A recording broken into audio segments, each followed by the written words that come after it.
Impunzi z'abarundi zaho mu ikambi ya Nyarugusu zahungutse kuri uyu wa mbere zirenga 150. Abatari bake muri bo batashe kuko batagifise uko bari bubigenze, ntibari bagihabwa ibifungurwa. Uyu mukenyezi ari mu bakuwe ku rutonde amenyesha ko bahagarikwa guhabwa imfungurwa ku mvo zidafashe. Baragenda ingwaye boretse ko ngwaye umuvyeyi wageze turabana avuga ati ntiboreka gupokera abatwaye gupokera bagaba abana barabahinja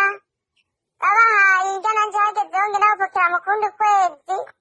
gufata sikopu kuduza biboneka ko mubaye ubwayo yose y'abantu batanu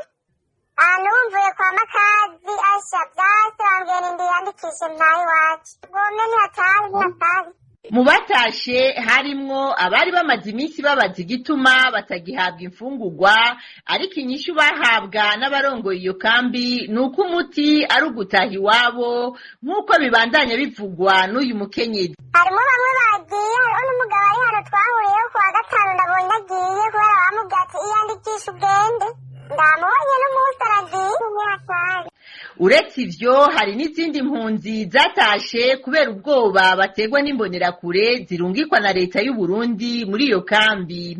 babwira izindi mpunzi ko mu gihe batotaha ku bushake bazobikora ku nabi nk'uko bivugwa n'isoko ryacu. Bamaze kubibwira abantu kubera babitiwe mutabira baca bagira ubwoba ati yo karabaye hanyuma ikigira kabiri bakaca baza rero baca rero mu bantu nabo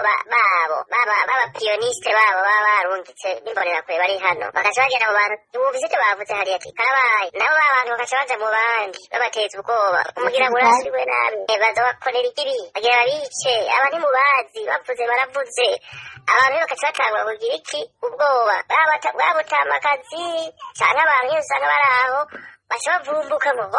jewe nagiye ntibanyicire ngaha n'abana ngo nahariya n'ugupfa ngo nemeye gupfira hariya nyene nta kuntu bandendurire hariya. Aho mu ikambi ya Nyarugusu amajambo n'inama zo kubwira impunzi z'abarundi ko zitegerezwa gutaha ku neza canke ku nabi zirabandanya gukorwa n'abarongoye iyo kambi.